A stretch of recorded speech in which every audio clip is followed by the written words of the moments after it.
Elohim Adonai, viens et souffle sur ton Église. Toi qui vois dans le secret les tracas, les soucis, les fardeaux, les questionnements, les joies, les peines, les accomplissements et les échecs. Qu'aucun ne soit privé de la joie de te louer, de t'adorer en toute sincérité. Toi qui entends ces mots, ici ou nos internautes, ce matin, viens déposer tes fardeaux auprès de ton Père, car il est là, et entre dans une louange et une adoration complète au nom de Jésus. Amen.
Bonjour à toutes et à tous. C'est un plaisir de vous revoir ce matin et d'être aussi introduit par ce chant que nous venons d'entendre. Bienvenue à vous aussi qui nous rejoignez depuis notre site internet ou bien depuis notre chaîne YouTube. Le Seigneur est présent aussi sur les ondes. Il est présent, il est partout. Et ce matin, il est aussi présent ici dans ce lieu. J'aimerais aussi souhaiter une bienvenue particulière à Roland Meyer, qui est là ce matin, qui nous parlera de la part du Seigneur. Il va donc développer un thème qui a été choisi par l'Église au niveau local, qui tourne autour de la famille, de l'homme, de la femme, du couple. Donc les 4 prochains, y compris le thème d'aujourd'hui, feront partie donc de ce cycle, en fait, sur la famille. Donc c'est avec plaisir, je crois, que chacun de vous, chacun de nous, nous allons l'entendre tout à l'heure. Il n'est pas là tout seul ce matin, il est accompagné aussi de sa chère épouse Eliane. Bienvenue. Et pour ceux qui ne le connaissent pas, en tout cas, je vais juste résumer simplement. Roland est pasteur, il est aussi professeur. Même s'il est à la retraite, il enseigne toujours à Collonges en tant que professeur émérite de théologie, et plus précisément de théologie systématique. Donc je lui souhaite encore une fois la bienvenue et à chacun de nous que nous puissions être bénis et accueillis par le seul à qui nous devons notre présence ici ce matin, le seul à qui nous devons notre adoration, c'est-à-dire le Dieu créateur, le Dieu concepteur, Dieu d'amour. Amen.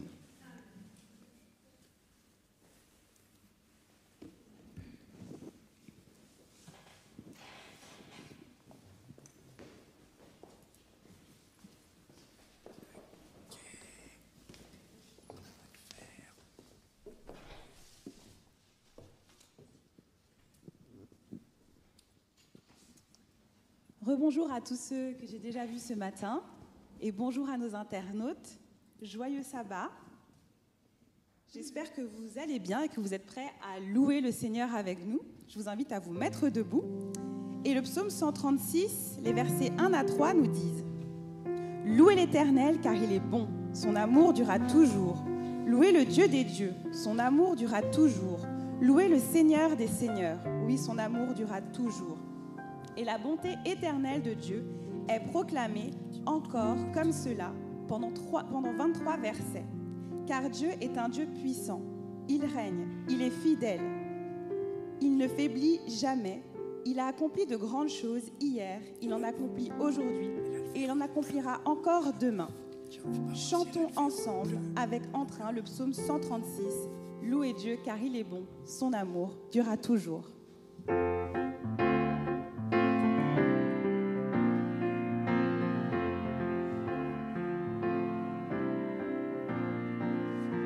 Louez Dieu car il est bon, son amour durera toujours.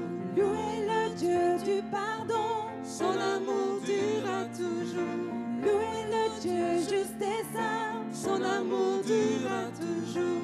Louez le Dieu souverain, son amour durera son toujours. amour Calme la frayeur, son amour guérit la douleur, oui, son amour chasse nos erreurs. Dieu nous offre la grâce de son amour.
ce psaume 136. Il est encore plus en chantant. Et nous continuerons à rendre gloire à Dieu en chantant ensemble « Ô toi dont les bienfaits ».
Le psaume 8 nous dit « Éternel notre Seigneur, que ton nom est magnifique sur toute la terre.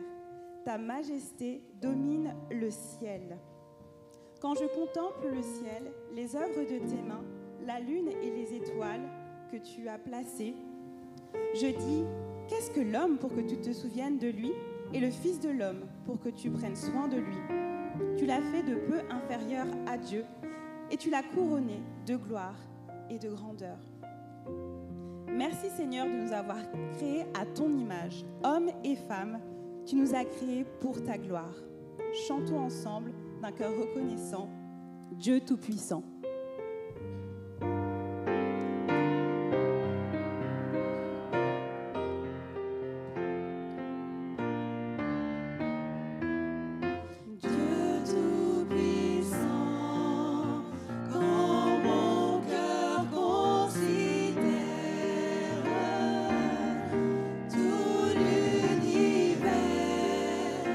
Créé par ton pouvoir.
Tout-Puissant, c'est pour te dire notre reconnaissance que chacun de nous se tient devant toi. Heureux d'être en ta présence, grâce au sacrifice de Jésus-Christ que tu as donné pour le salut de chaque enfant, de chaque homme, de chaque femme qui accueille la foi. En communauté, ce matin rassemblés, par le bien d'Internet et ici en présentiel, nous venons te demander pardon. Pardon d'être encore victime, souvent involontaire, des séquelles de l'amour du pouvoir que l'ennemi fait miroiter devant nous. Alors que le Saint-Esprit nous invite à apprécier, à découvrir, à vivre l'émerveillement du pouvoir de l'amour, celui qui sert, celui qui se donne, cet amour que Jésus-Christ seul peut révéler. Tu as rendu possible notre présence, notre participation à ce culte. Aussi nous t'en prions.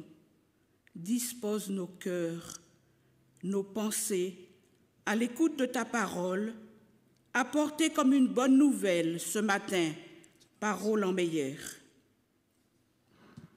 Père tendre, miséricordieux, nous voulons aussi t'exprimer nos pensées pour nos frères et sœurs affaiblis par la maladie, la souffrance, le deuil, le découragement peut-être, qu'eux aussi soient sensibles à ta présence à leur côté en ce moment même. Donne-nous de les accompagner dans le respect de ce qu'ils vivent aujourd'hui. Tendre Père, reçois ces paroles et les sentiments de chacun de nos cœurs comme une prière faite au nom de Jésus, lui qui règne déjà dans le ciel, que nous voulons voir régner sur nos vies et qui bientôt régnera sur l'univers entier lors de son glorieux retour. Amen.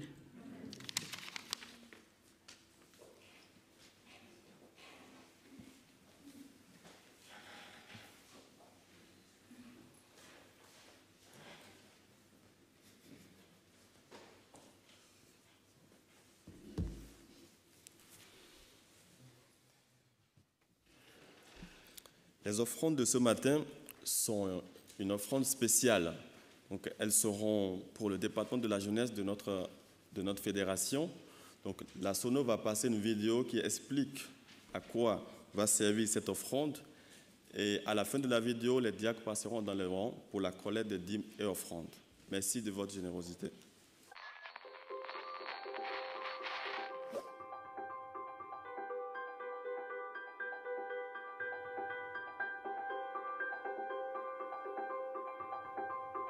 Bonjour à tous. Aujourd'hui a lieu l'offrande spéciale pour le département de la jeunesse. Permettez-moi de vous en dire quelques mots.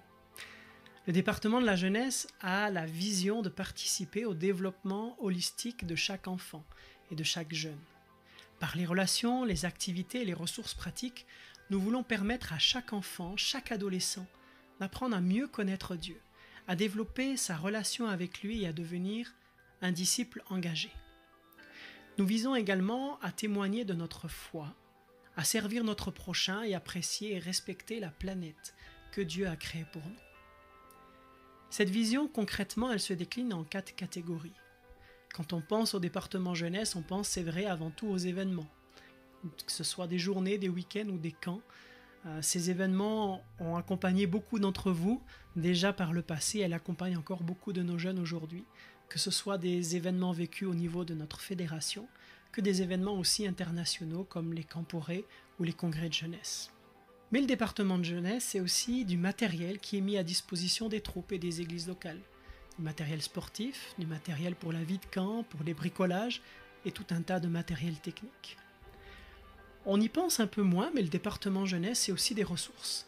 des ressources pour vous donner des idées d'activités, des ressources spirituelles aussi, des livres qui sont développés ou développés avec l'aide d'autres personnes, des fascicules et tout un tas de vidéos qui sont là pour vous aider, vous accompagner.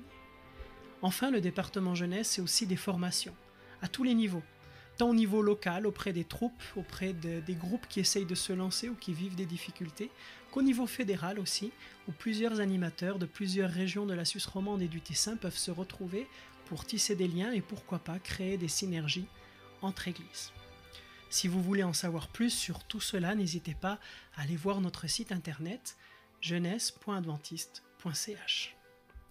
Vous l'aurez compris, le département de la jeunesse est un ministère riche, complexe, il faut l'avouer, qui permet de vivre et développer de nombreux projets. Cela nécessite un important investissement matériel et humain, et aussi de nombreux défis à relever. C'est un ministère crucial car l'enfance et l'adolescence est le moment où la majorité des personnes grandissant dans l'Église prennent la décision de suivre Jésus dans les eaux du baptême. Mais l'adolescence, c'est aussi le moment où beaucoup de nos enfants quittent l'Église. C'est donc un important travail d'évangélisation. Et vos offrandes serviront à nous permettre de continuer nos efforts dans la formation, le développement de ressources, l'achat de matériel et l'organisation d'événements. Et nous croyons que les fruits qui en émanent aujourd'hui, demain et jusque dans l'éternité valent tous les efforts et l'énergie que notre fédération a choisi d'y investir. Alors merci pour votre soutien, merci pour votre engagement. Que le Seigneur bénisse notre jeunesse et nos églises.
Notre Père et Seigneur, merci pour toutes les bénédictions que tu nous donnes, pour ton amour, ta patience, ta vie.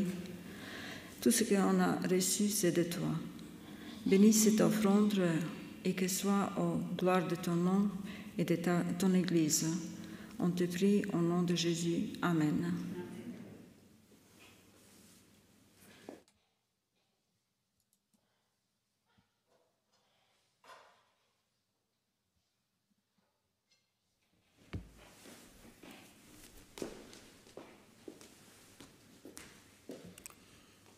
Je vous invite à ouvrir vos Bibles dans Genèse chapitre 2, les versets 18 à 22.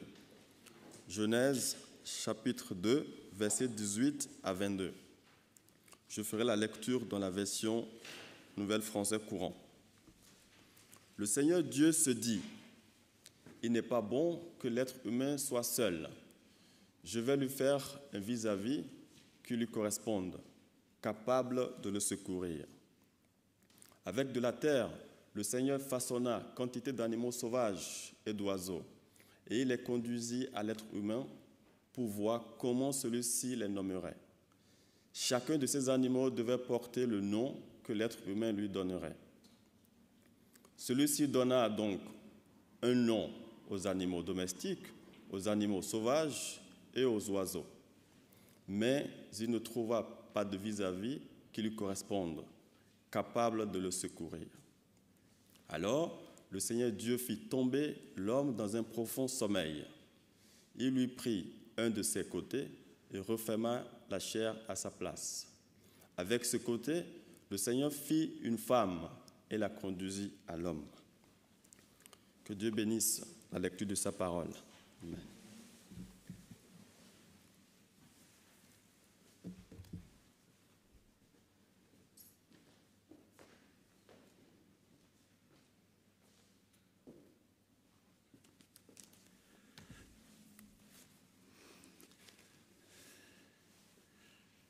Les deux premiers chapitres de la Genèse nous rapportent le récit d'une création parfaite, d'un bijou sur terre, la paix totale, complète et la beauté parfaite.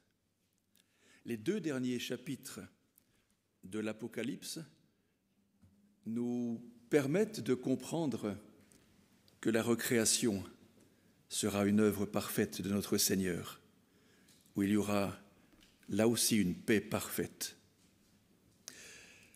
Mais entre le chapitre 3 de la Genèse et le 20e chapitre de l'Apocalypse, c'est le récit de la guerre humaine,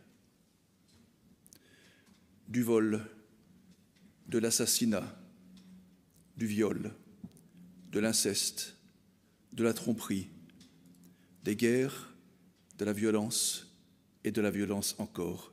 Jamais de paix. C'est notre histoire. Nous sommes en plein dedans.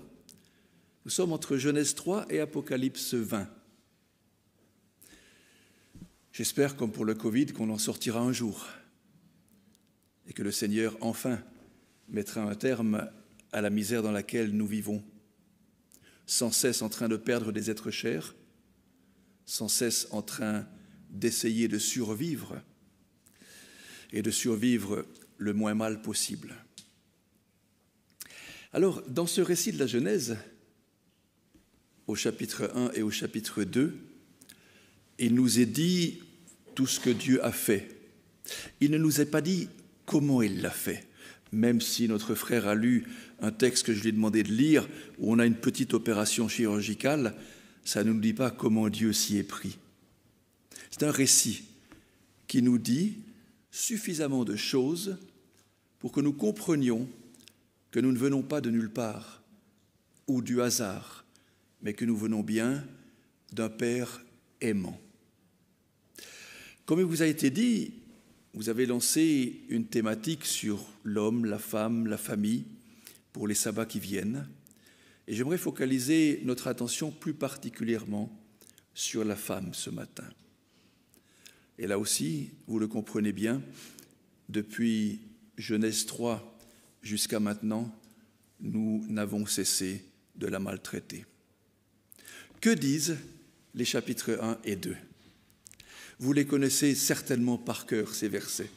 Et lorsque vous prenez simplement le chapitre 1er, le verset 26, vous avez un premier récit qui vous dit que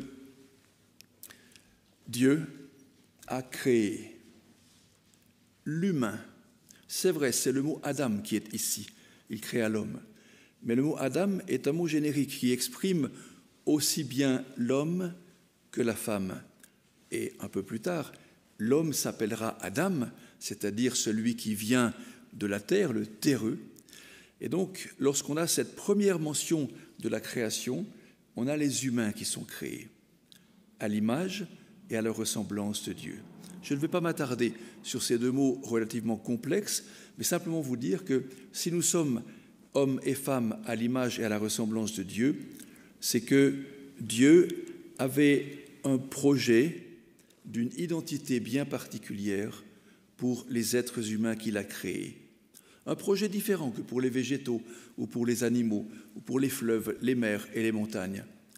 Un projet d'être des enfants capables de réfléchir, capables de décider, capables de regarder ce Dieu, capables de dialoguer avec ce Dieu.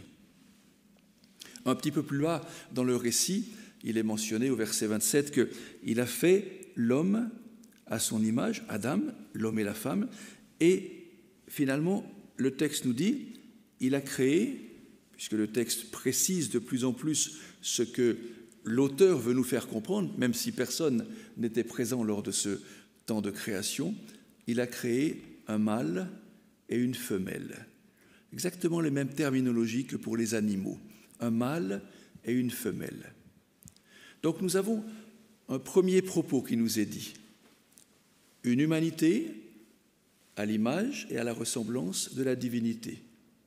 Un deuxième propos, cette humanité, pour qu'elle soit complète, Dieu a décidé de séparer cette humanité en deux groupes, un groupe mâle, un groupe femelle. Ça, c'est la première information, premier chapitre, qui nous est donné par rapport à d'où nous venons et qui nous sommes. Oh, je ne peux pas vous expliquer comment Dieu a fait, ni exactement qui nous sommes. On parle volontiers de nature, on parle de ontologie, c'est-à-dire de qui nous sommes. Nous sommes en tout cas différents de Dieu, mais nous sommes ses enfants. Et on peut dire ainsi que la femme et l'homme sont ontologiquement identiques, c'est-à-dire de même nature. Il n'y a là pas de différence pour les deux. Le chapitre 2 va aller un petit peu plus loin dans l'explication de ce que l'auteur du texte a bien pu comprendre, c'est-à-dire pas grand-chose.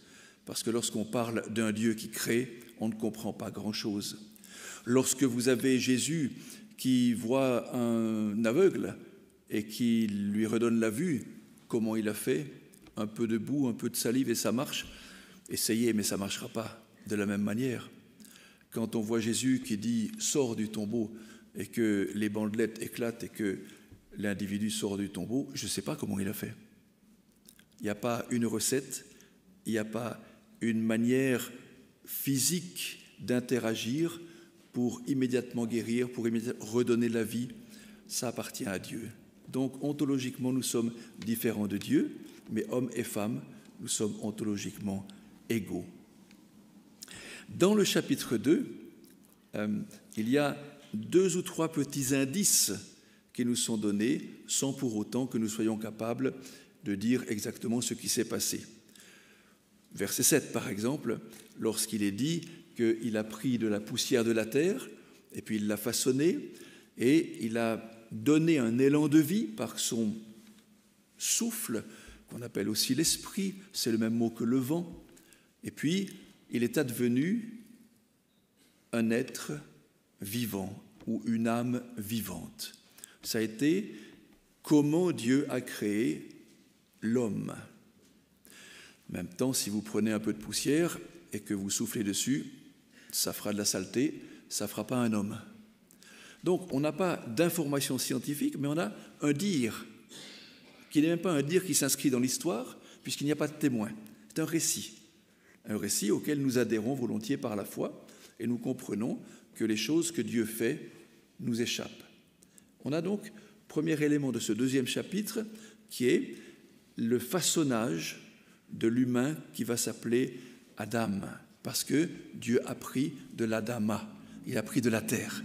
Donc celui qui est issu de ce travail que Dieu fait s'appelle le terreux, le glébeux, celui qui vient d'en bas et qui y retournera d'ailleurs. Ce n'était pas prévu comme cela dans les 2 premiers chapitres, mais à partir du chapitre 3, on sait que l'homme retournera, la femme aussi d'ailleurs. À partir de là, il y a un constat dans le texte. Le constat est que la création n'est pas terminée. Il y a eu tous les jours qui ont été créés, avec dans les jours différents éléments, que ce soit des éléments physiques, que ce soit des ruisseaux, des fleuves, séparation des eaux, en haut, en bas, que ce soit des végétaux, des animaux. On arrive au 6e jour aux humains. Les humains, on cloisonne le schéma en 2 parties. L'homme, on vient de le voir, mais la création n'est pas terminée. Il manque l'essentiel. Et l'essentiel, c'est quoi? C'est de pouvoir faire en sorte que la créature perdure. C'est-à-dire qu'il y ait des descendants à cette créature. C'est d'ailleurs un ordre que Dieu donne, multiplier. Ouais. Mais Adam, le pauvre tout seul, comment va-t-il multiplier? Comment va-t-il faire des petits Adams? Donc il y a un schéma qui nous est donné à partir du verset 18, cette fois-ci, où le récit nous dit que Dieu a dit qu'il n'est pas bon que l'humain mâle soit seul. Je vous rassure, le texte n'a rien contre la solitude, contre le célibat, contre les personnes séparées qui dorénavant vivent seules. Ce n'est pas le propos du texte. Nous sommes dans le texte qui nous dit la création et qui nous dit le projet de création que Dieu a. On peut être un être parfaitement complet aux yeux de Dieu en étant une femme seule ou un homme seul. Les propos du texte sont complètement différents de cela. Mais pour terminer la création, Dieu dit, il faut que j'attribue à cet humain mâle qui s'appelle Adam, celle qui va le compléter. Et celle qui va le compléter, on va la définir avec 2 expressions, si vous prenez le verset 18. Elle sera une aide, dit le texte, et elle sera une aide semblable à celui qui vient d'être créé. Le problème que nous avons avec le mot aide, c'est qu'il est rarement un mot qui met en valeur la personne qui est une aide, en tout cas en français. Et généralement, une aide, pour nous, dans nos sociétés, c'est une femme. Parce que certains hommes considèrent qu'elle ne peut faire que ça. Alors, c'est un mot très fort, ce mot aide. C'est un mot que vous pouvez traduire aussi par le mot secours. Et ce mot secours est à plusieurs reprises utilisé pour dire comment Dieu est par rapport à nous. Il est notre secours. On a d'autres mots pour qualifier Dieu, notre forteresse, notre bouclier. Et ce mot-là, selon un de mes collègues que vous connaissez, notre ami Jacques Doucan, qui est hébraïsant, ce mot qui est utilisé, le mot Etzer ici, est un mot qui est synonyme du mot bouclier, un bouclier, une protection. Et c'est un mot qui est aussi souvent utilisé avec l'idée de sauver. Alors nous voilà au cœur d'un vrai problème, d'un vrai débat. La femme est-elle une aide à l'homme qui est le maître, ou l'homme, n'étant pas fini dans le plan de la création, l'homme humain, humanité, n'étant pas fini dans le plan de création, Dieu met avec lui ce qui lui manquait, l'élément protecteur de l'humain, l'élément fort de l'humain, celui qui est secours de l'humain mâle. Et le deuxième terme qui est employé, un être semblable à lui. Et là aussi, nous avons un mot qui ne nous dit pas grand-chose. Ce n'est pas le même mot que semblable à Dieu de tout à l'heure, du chapitre 1, verset 26. C'est un autre mot qui signifie un positionnement.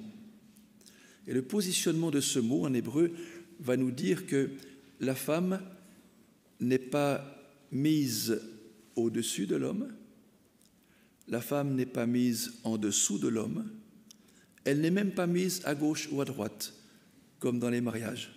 On ne sait jamais si on doit rentrer à gauche, à droite, et comment on doit sortir. Vous vous souvenez de cela peut-être. Elle n'est pas placée là. Le mot qu'on traduit par semblable signifie en face, vis-à-vis. Et lorsque vous avez un être en face de vous, vous avez un interlocuteur.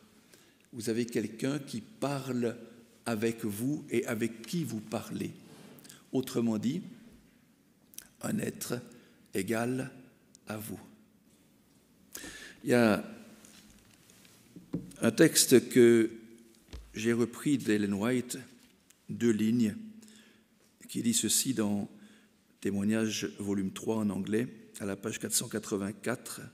Elle dit « Lorsque Dieu créa Ève, il a voulu qu'elle ne soit ni inférieure, ni supérieure à l'homme, mais qu'en toute chose, elle soit son égale. » On n'a pas eu besoin d'attendre Ellen White pour nous dire cela, mais c'est bien qu'elle le confirme. Il suffit de lire les textes avec les outils que nous avons pour les lire et pour voir qu'il y a dans le chapitre 1 et chapitre 2, à aucun moment, une suggestion de soumission, d'infériorité ou de supériorité de l'un par rapport à l'autre. Le texte qui nous a été lu tout à l'heure pour clore cette première partie, chapitre 1 et chapitre 2 de la Genèse, nous dit quoi? Dieu a fait passer devant l'homme mâle, Adam, les animaux, et il n'a pas trouvé son vis-à-vis. Il n'a pas trouvé d'être face à lui avec qui il puisse dialoguer. Donc, ce que Dieu fait, et il savait ce qu'il allait faire, là c'est le récit qui nous le dit, il va lui donner celle qui sera ce fameux secours, ce bouclier, ce salut pour que la création puisse perdurer. Mais le récit est subtil. Peut-être que l'auteur du récit, ou peut-être que Dieu lui a soufflé à l'oreille dans ce moment d'intimité, soyons prudents comment nous allons dire ce récit. Imaginez un instant que Dieu dialogue avec Adam, l'homme, et qu'il lui dise « Adam, on va créer ta femme. Chouette, je vais participer. » C'est déjà fini. Parce qu'au moment où l'homme a cette prétention d'aider Dieu, il devient supérieur. Or Dieu, dans le récit, prend soin d'endormir l'humain. Une vraie opération chirurgicale, comme on ne savait pas faire à l'époque, certainement, quand l'auteur a écrit ce texte, mais comme on sait faire maintenant. Il endort. Dieu, lorsqu'il agit en tant que créateur, n'a pas besoin du témoignage de l'humain, sa créature. Lorsque Jésus ressuscite par l'action de Dieu, personne ne voit comment Dieu a fait. On ne voit que les effets, les apparitions de Jésus en ville, mais on ne sait pas comment il est sorti de ce tombeau. Dieu n'a pas besoin d'agir avec la complexité et la complicité de l'humain, parce que l'humain aurait récupéré cela pour lui, comme on récupère sur le plan politique beaucoup d'actions des uns et des autres, ou des événements. Ici, l'endormissement est l'expression, le symbole, la manière, comme vous voulez, de dire « c'est moi qui fais, c'est moi le Créateur ». Tu ne sais pas comment? Simplement de ton côté. Certaines fois on traduit par la côte, d'autres fois par le côté. C'est un mot ambivalent qui exprime une idée d'égalité à côté de toi. Et les théologiens disent, heureusement que l'auteur n'a pas dit « j'ai pris ta femme de ton pied ». Là, ça aurait été en dessous. Certains disent, heureusement qu'on n'a pas dit « je l'ai pris de ta tête », parce que ça aurait été peut-être « ah, elle est supérieure à toi », du côté. De nouveau, une prouesse étymologique des termes, une prouesse de langage.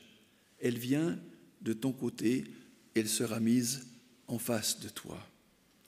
Et c'est là qu'Adam pourra dire à son réveil, sorti de la salle de réveil, il pourra dire « Elle est os de mes os, chair de ma chair ». C'est la même que moi. Mais elle a une différence. Moi, je suis Ish, elle est Isha. C'est-à-dire, moi, je suis un être mâle, elle est un être femelle, avec une égalité parfaite. Aucun élément de hiérarchie entre l'un et l'autre ne sont dénotés dans ces 2 premiers chapitres de la Genèse. Avec Genèse 3, ça va aller mal, parce que vous connaissez le récit. Et le récit, sans le reprendre dans son ensemble, nous dit, il y a une punition au chapitre 3 et au verset 14.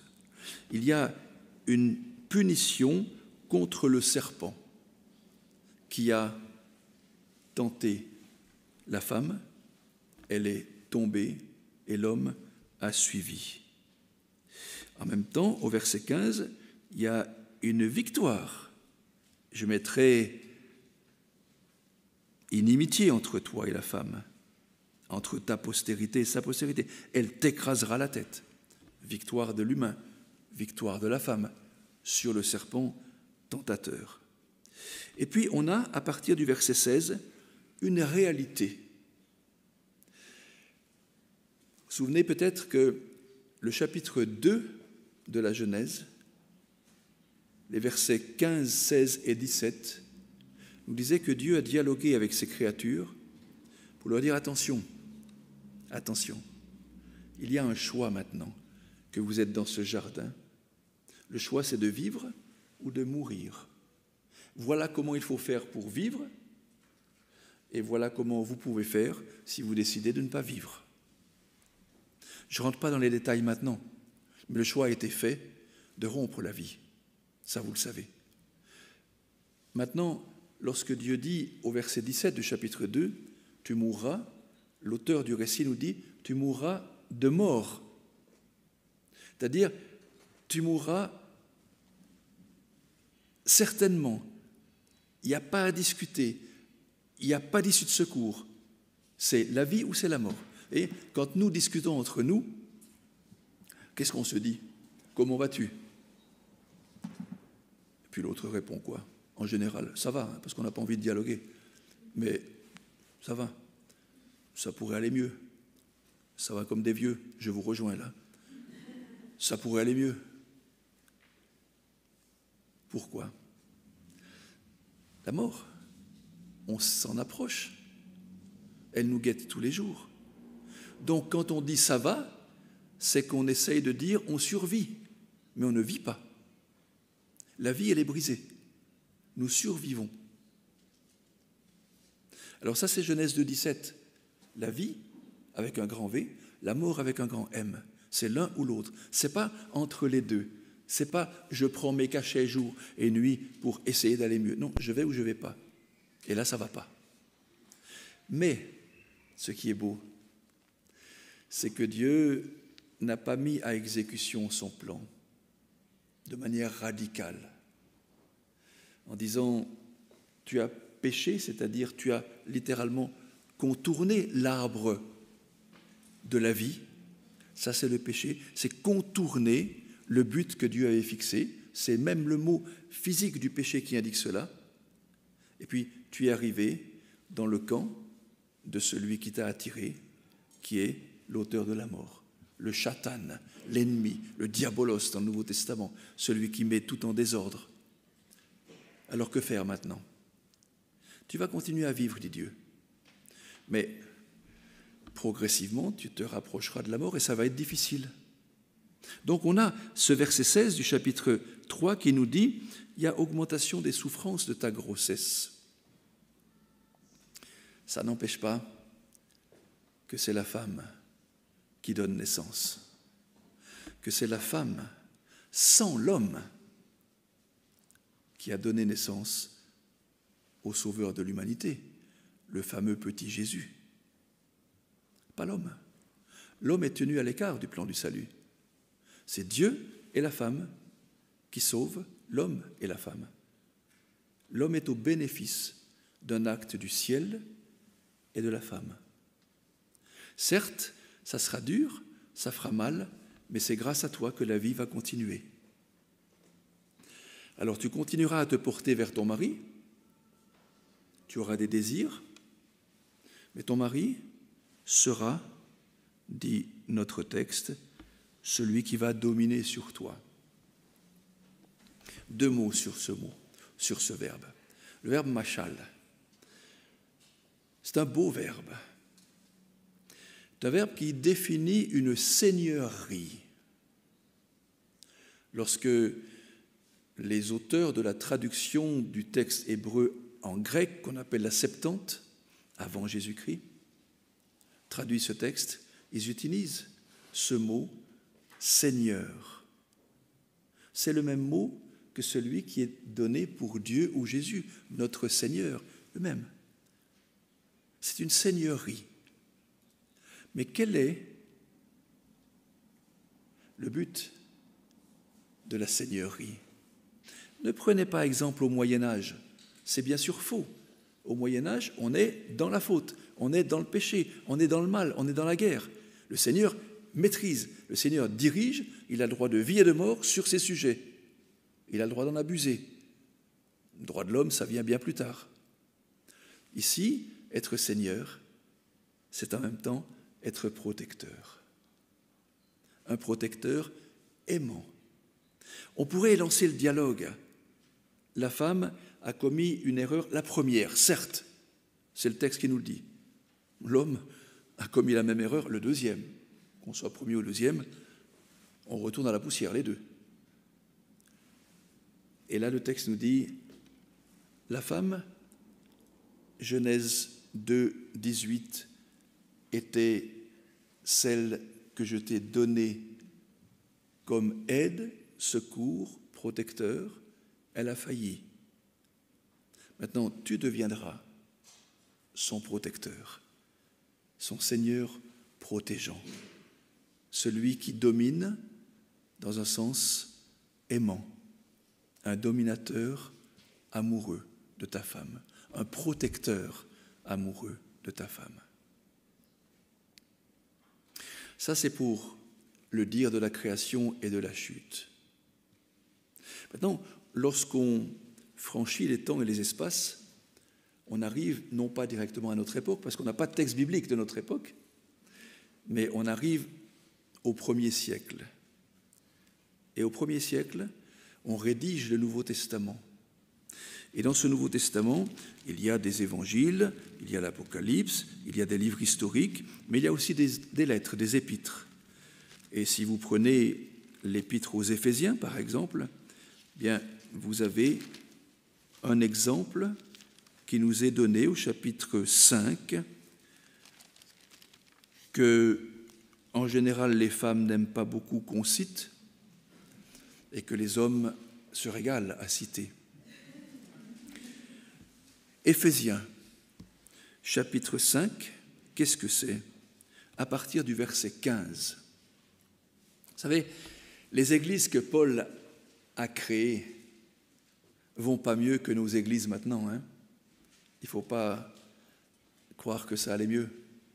Il y a des tensions, il y a des dissensions, il y a des faux témoignages, il y a des accusations, il y a des radiations, il y a des loups ravisseurs, pour prendre l'image biblique, qui rôdent autour de la bergerie et qui viennent enseigner de fausses doctrines, comme maintenant. L'homme ne change pas, même si ça fait 2000 ans, c'est le même humain. Donc il va dire au verset 15 du chapitre 5, mais en fait, il y a de tout chez vous, insensés, débauchés, il y a de ceux qui, comme chez les Philippiens, parce qu'il dira les mêmes choses, se croient supérieurs aux autres. Et c'est ça qui marche mal chez vous. Alors, verset 21, soumettez-vous les uns aux autres. Soumettez-vous les uns aux autres. Et ça, c'est un beau verbe, parce qu'il est utilisé dans le langage du Nouveau Testament, le grec du Nouveau Testament, à un mode que nous ne connaissons pas en français,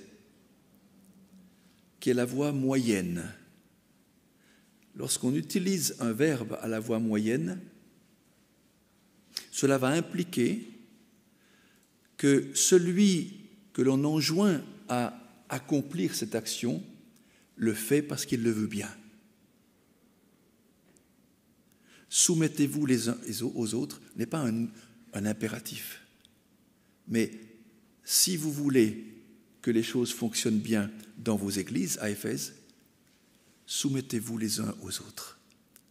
C'est-à-dire, respectez l'autre, considérez l'autre comme il est celui qui est au moins de la même valeur que vous. Peut-être supérieur, mais jamais inférieur. À partir de là, vous pourrez rétablir le dialogue. Et à partir du verset 22, Paul va donner un exemple à l'église d'Éphèse. C'est comme cela que devrait être la femme par rapport à son mari. Il n'y a pas une répétition du verbe « se soumettre » ici. Mais très souvent dans les traductions, on répète le verbe « soumettre » au verset 22. Il n'est pas dans le texte de Paul. Il est au verset 21. Les Éphésiens, soumettez-vous les uns aux autres. Exemple, c'est ainsi que dans le foyer, ça devrait fonctionner. La femme devrait se soumettre à son mari, parce que le mari est la tête de la femme, dit le texte. La tête. Genèse 3,16, le Seigneur. Maintenant, la tête, ça revient à peu près au même. La tête, c'est quoi? Ça a deux sens dans le langage grec. Ça peut être la source, ce qui vient de la source d'une rivière, la tête d'une rivière. Mais ça peut être aussi une autorité, bonne ou mauvaise. Alors, comment Paul présente-t-il la tête de la femme? Quel homme? Il le présente en corrélation avec ce qu'est Jésus pour l'Église, quand vous lisez la suite. Et lorsqu'il dit « Jésus a aimé l'Église et il a donné sa vie pour elle, parce qu'il est sa tête », Jésus est la tête de l'Église, c'est le même mot. Ainsi, l'homme doit aimer sa femme, être capable de donner sa vie pour sauver sa femme. Sentez le Seigneur, la tête de la femme, n'est pas un dominateur, un grand mâle qui, content de sa puissance, va dominer sur la pauvre créature que Dieu a mise à côté de lui. Non. C'est celui qui aime tellement qu'il ne doit pas refuser de mourir pour elle. C'est ainsi que Paul parle. Et à la fin du texte, de le verset 32 et 33, que se passe-t-il? Il y a un regard bilatéral. Amour réciproque, soumission réciproque, respect réciproque de l'un vis-à-vis de l'autre vis-à-vis de l'un. La notion de Seigneur de Genèse 3, la notion de tête d'Éphésiens 5 sont mises en relation avec ce que le Seigneur de l'univers, Jésus, a fait pour l'humanité. Il a aimé, il a protégé, il a guidé, il est mort pour sauver. Je n'irai pas plus loin ce matin pour définir ce que les textes nous disent sur et de la femme. Je voulais la placer dans son contexte d'un récit créationniste et dans son contexte d'un récit épistolaire pour montrer que la femme a sa place aussi bien que l'homme, partout dans la société, partout dans l'Église. Je vous laisse 2 lignes d'Ellen White dans un beau livre qu'elle a écrit sur le sermon sur la montagne par rapport à Éphésiens. L'apôtre Paul, écrivant aux chrétiens d'Éphèse, déclare que le Seigneur a établi le mari tête de la femme pour être son protecteur. Pour être son protecteur. Mes amis, hommes et maris, sommes-nous des protecteurs de la femme en général et de nos épouses en particulier? Et sur ce texte, très souvent, on insiste sur quoi? Femmes, soyez soumises à vos maris. On oublie que le texte continue et que c'est le sortir de son contexte que d'insister sur la soumission. Et c'est d'oublier de dire que le verbe soumettre ici est au mode moyen qui indique que c'est bien volontiers que la femme le fait parce que l'homme l'aime jusqu'à mourir pour elle. Que Dieu nous aide à comprendre ces textes et à les vivre. Amen.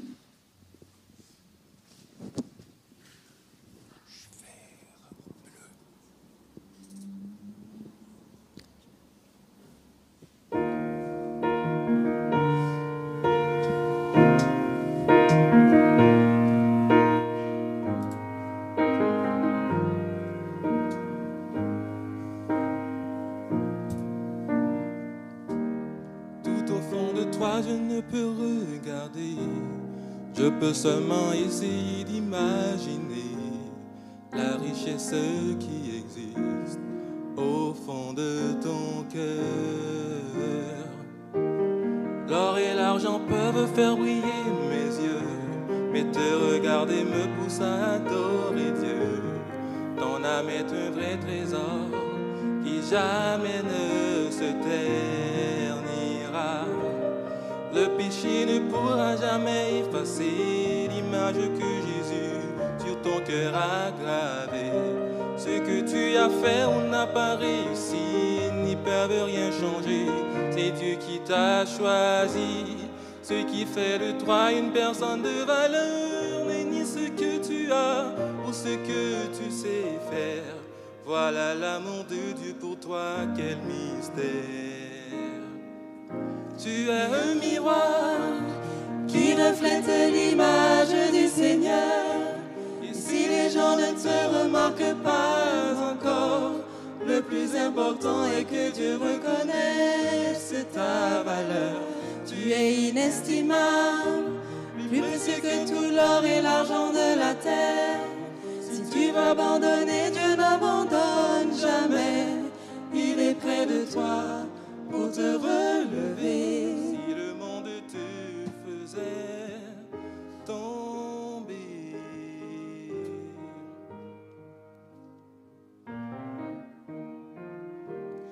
l'or et l'argent peuvent faire briller mes yeux, mais te regarder me pousse à adorer Dieu. Ton âme est un vrai trésor qui jamais ne se ternira. Le péché ne pourra jamais effacer l'image que Jésus sur ton cœur a gravée.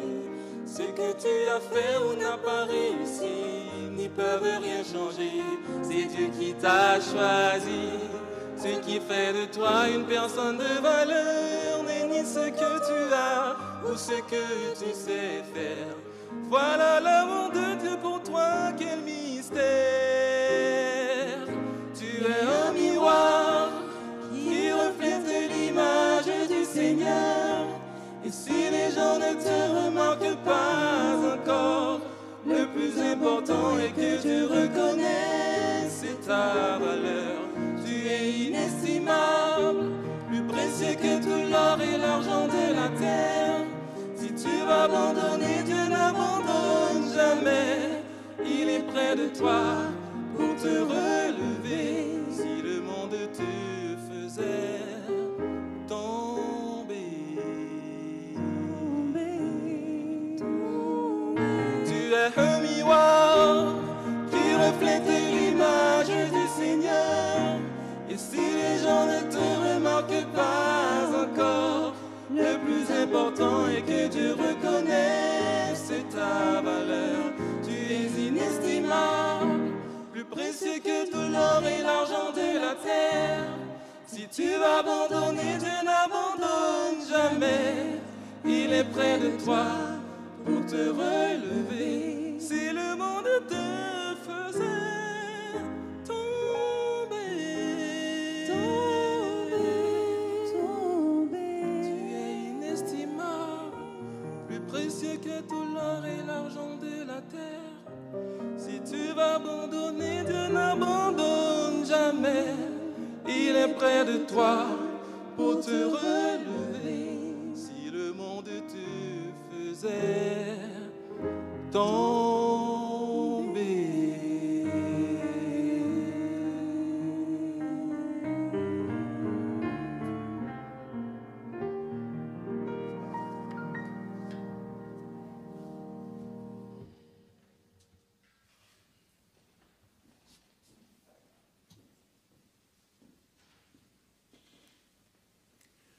Je vous invite à vous lever pour prier ensemble.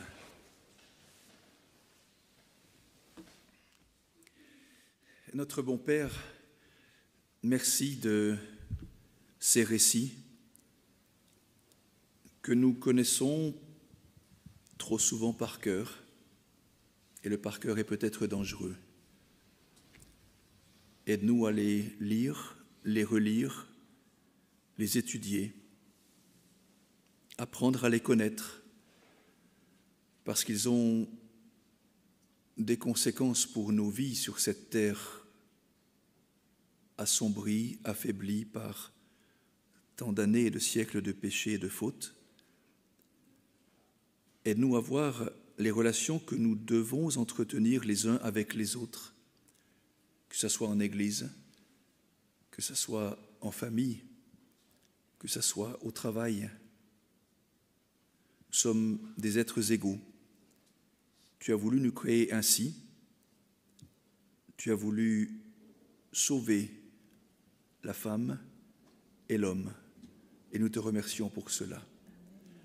Te disons, notre Dieu, que nous sommes parfois inconscients de ce que nous disons, de ce que nous faisons, des maltraitances.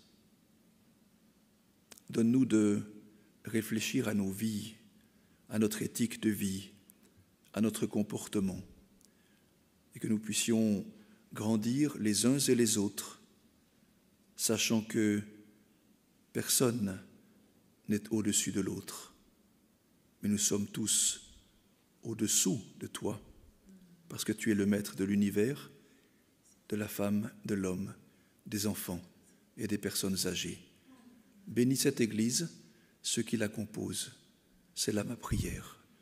Amen.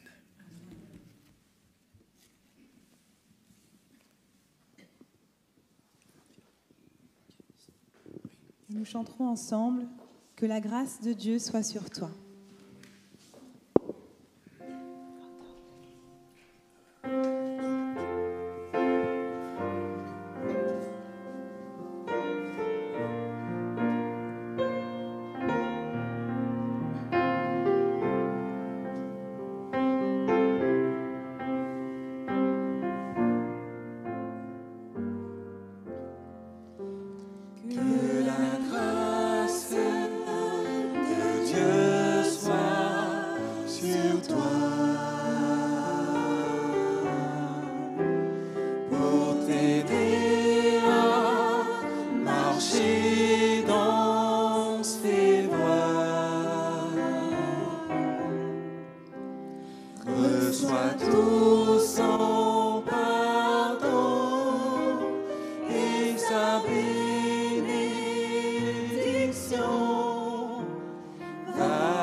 que le Seigneur nous bénisse, que le Seigneur nous protège, qu'il fasse briller sur nous son visage, qu'il ait pitié de nous et qu'il nous regarde avec bonté. Et enfin, qu'il nous donne la paix, Amen. celle dont nous avons besoin. Amen. Amen.